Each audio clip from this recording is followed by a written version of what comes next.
अनिका अभी विकी से मिलने के लिए जा ही रही थी। इतने में रोहित ने उसे जाते हुए देख लिया। रोहित ने देखा कि अनिका हाथ में लैपटॉप का बैग लिए बाहर जा रही थी। रोहित ने जब अनिका को देखा तो उसने एक ही बार में उसे रुकने को कहा। अनिका उसकी आवाज सुनकर रुक गई। वो इस वक्त यही सोच रही थी कि अब रोहित आखिर क्या कहेगा या उससे क्या पूछेगा। मगर अनिका ने ये कभी नहीं सोचा था जो रोहित अभी उससे सवाल पूछने वाला था। रोहित अनिका के सामने आया और उसकी आंखों की तरफ देखकर कहा, अनिका कहाँ जा रही हो तुम? रोहित ने जैसे ही ये सवाल पूछा, अनिका हैरानी से उसकी तरफ देखने लगी। अनिका को समझ नहीं आया कि आखिर रोहित को हो क्या गया है, क्योंकि अभी कुछ देर पहले ही रोहित ने उसे बाहर जाने की परमिशन दी थी और अब वो खुद अनिका से ये पूछ रहा था कि वो बाहर कहाँ जा रही है। अनिका ने रोहित की ओर देखकर कहा, एक मिनट, तुम मुझसे क्या पूछ रहे हो? मैंने तुम्हें अभी थोड़ी देर पहले बताया था ना कि मुझे अकेले में थोड़ा वक्त बिताना है, तो मैं उसी। रोहित ने जैसे ही ये सुना, उसने अनिका की तरफ देखकर मुस्कुराते हुए कहा, वो तो मैं समझ रहा हूँ, मगर मैं ये नहीं समझ पा रहा हूँ कि तुम्हें अगर अकेले खुद के साथ वक्त बिताना है तो फिर तुम लैपटॉप लेकर क्यों जा रही हो? तुम इसे यहीं रख दो। तो इतना कहने के बाद रोहित ने अनिका का लैपटॉप अपने हाथ में पकड़ लिया। अनिका को ये देखकर बहुत हैरानी हुई। जैसे ही रोहित ने लैपटॉप अपने हाथ में पकड़ा, अनिका के दिल की धड़कनें तेज हो गईं। अनिका को समझ में नहीं आ रहा था कि वो अब इस बात के लिए रोहित को क्या कहे, क्योंकि वो जानती थी कि अगर उसने लैपटॉप अपने साथ नहीं लिया तो फिर वो जिस काम के लिए जा रही है वो काम कैसे करेगी। अनिका ने उस सीसीटीवी फुटेज को अपने फोन में भी ट्रांसफर नहीं किया था। अनिका ने रोहित की तरफ देखकर कहा, वो रोहित, मैं बस ऐसे ही लैपटॉप ले जा रही थी ताकि मैं अगर कहीं बोर हूँ या कहीं कॉफी पीने के लिए किसी कैफे में जाकर बैठूं तो वहां मैं लैपटॉप में अपनी फेवरेट गेम खेलूं, इसलिए। इतना कहने के बाद अनिका ने रोहित से लैपटॉप वापस ले लिया। अनिका ने जिस तरह से लैपटॉप रोहित के हाथों से खींचा था, रोहित को थोड़ा सा अजीब लगा, मगर उसने इस बात को इग्नोर कर दिया।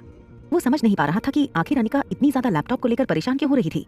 रोहित इस वक्त सोच रहा था कि अगर अनिका को बाहर जाना था और खुद के साथ वक्त गुजारना था तो फिर अनिका को अपने साथ लैपटॉप ले जाने की जरूरत क्यों थी, क्योंकि अनिका तो चाहती ही थी कि वो बाहर निकले और बाहर की दुनिया को देखे।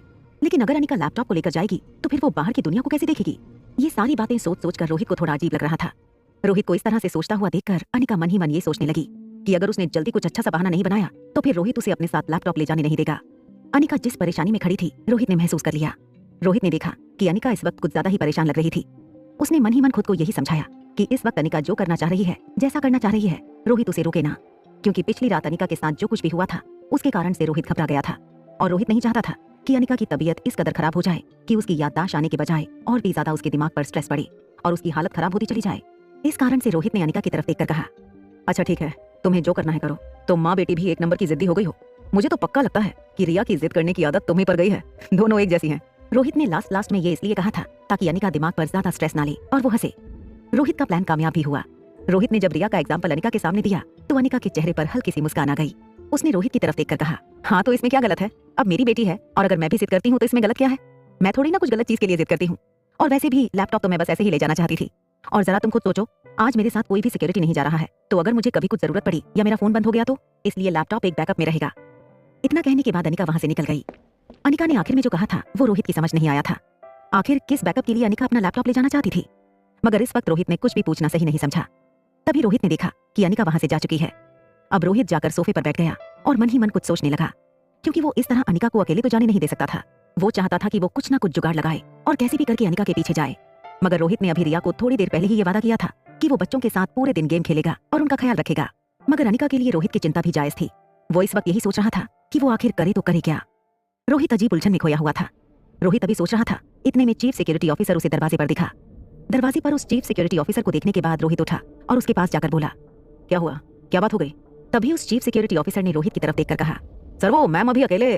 वो आगे कहता, इतने में रोहित ने कहा, मैंने तुम्हें अपडेट दिया था ना कि अनिका आज अकेले बाहर जाएगी, उसके पीछे किसी को मत भेजना, इसलिए उसे जाने दो, डोंट वरी।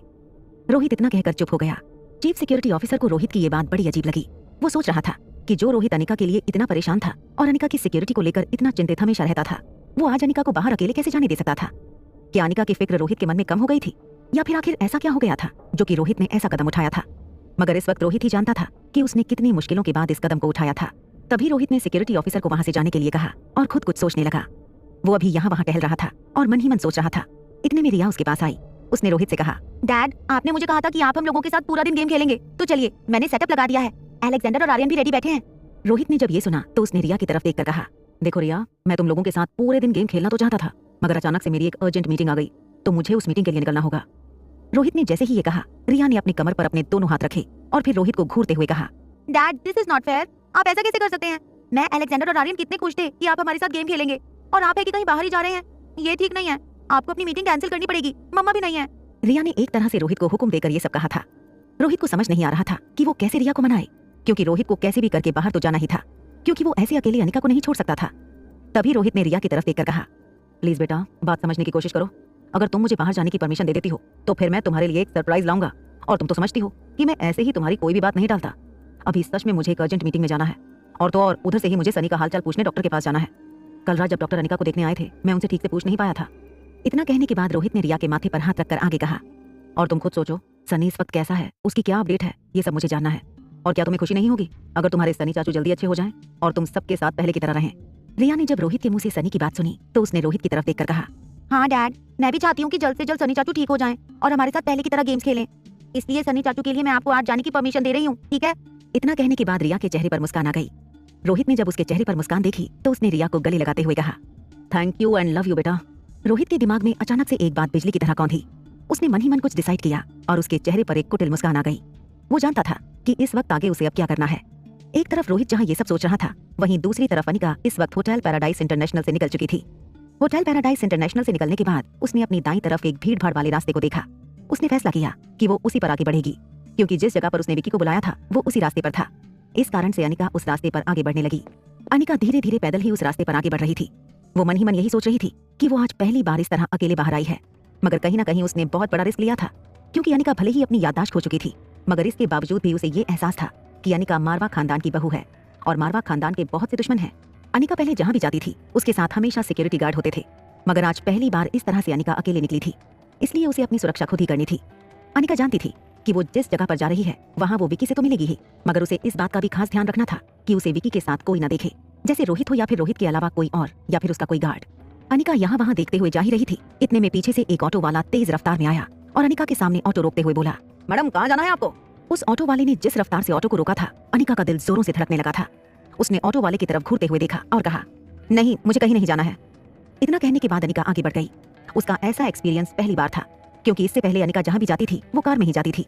इस कारण से अनिका को पता नहीं था कि आम आदमी की जिंदगी कैसी होती थी, या फिर बाकी के लोग किस तरह से यहाँ वहाँ आया जाया करते थे। अनिका को चलते हुए करीब 10 मिनट हो चुके थे।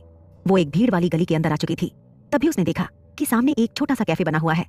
उस कैफे को देखते ही अनिका को याद आया कि उसने विकी को इसी कैफे के अंदर मिलने के लिए बुलाया था।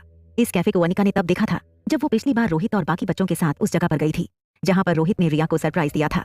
अनिका को ये कैफे कहीं ना कहीं याद था और अनिका ने उस कैफे के बारे में इंटरनेट पर कुछ जानकारी हासिल की थी। इस कारण से अनिका को लगा था कि वो कैफे उसके लिए सुरक्षित था। वो कैफे होटल पैराडाइज इंटरनेशनल से कुछ दूरी पर था और उसके आसपास काफी भीड़ रहती थी।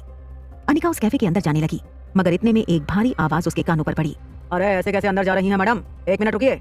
इस आवाज को सुनकर अनिका चौंक गई। अनिका ने जैसे ही पीछे मुड़कर देखा तो वो हैरान हो गई। उसके सामने एक गुंडे टाइप का दिखने वाला शख्स खड़ा था, जिसकी लंबी लंबी दाढ़ी थी